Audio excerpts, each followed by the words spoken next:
दुनिया के सबसे बड़े उद्योगपतियों और अमीर आदमियों की लिस्ट में एक नाम भारत के बिजनेसमैन मुकेश अंबानी का भी है। मुकेश अंबानी का पिछले कई सालों से बिजनेस के क्षेत्र में दबदबा रहा है। अंबानी परिवार न केवल अपने व्यापार बल्कि धार्मिक आयोजनों के लिए भी जाना जाता है। कहते हैं, जीवन में सफलता के लिए एक गुरु का होना बहुत जरूरी होता है। ऐसे ही अंबानी परिवार के भी एक गुरु हैं, रमेश भाई ओझा। अंबानी परिवार अपना हर छोटा बड़ा फैसला इन्हीं के कहने से लेता है।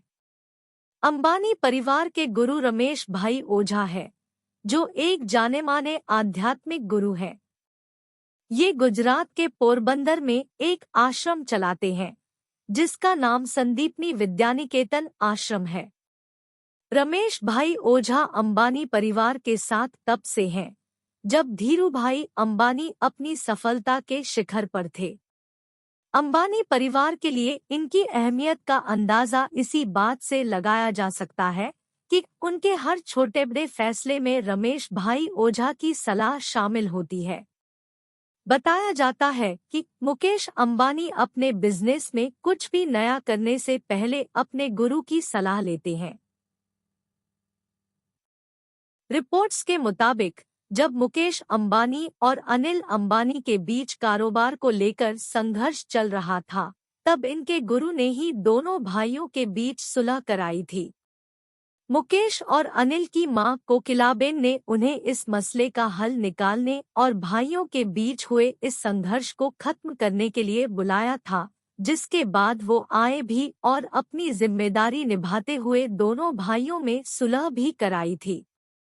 आध्यात्मिक गुरु रमेश भाई ओझा धीरू भाई अंबानी के समय से ही अंबानी परिवार के संरक्षक बने हुए हैं। ऐसा कहा जाता है कि रिलायंस के संस्थापक धीरूभाई अंबानी की पत्नी कोकिलाबेन अक्सर उनके वीडियोज देखा करती थी।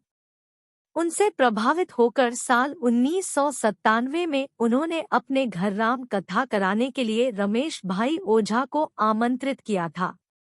रामायण पाठ का ये कार्यक्रम 1 सप्ताह तक चला था।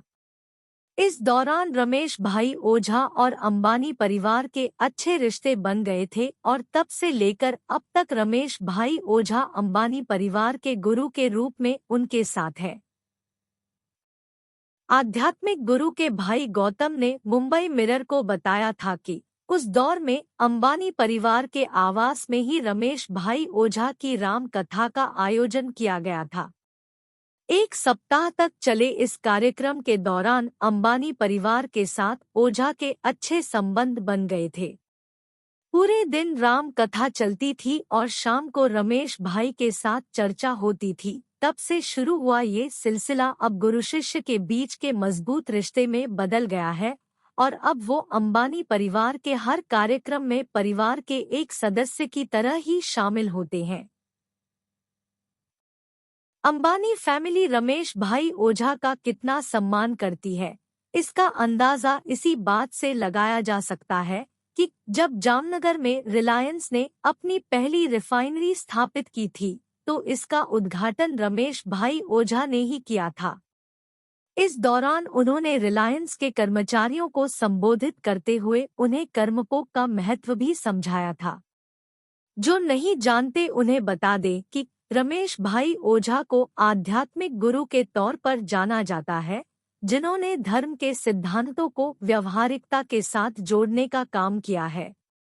न केवल अंबानी परिवार बल्कि देश के वर्तमान प्रधानमंत्री नरेंद्र मोदी और गुजरात के तमाम बड़े नेता उनके आश्रम में जा चुके हैं।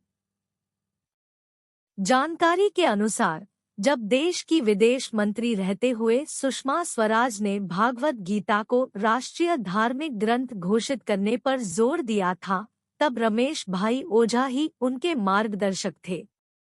रमेश भाई ओझा का जन्म गुजरात के एक ब्राह्मण परिवार में हुआ था। उनकी दादी भागवत गीता को बहुत मानती थी और वो चाहती थी कि उनके घर में रोज भागवत गीता का पाठ हो।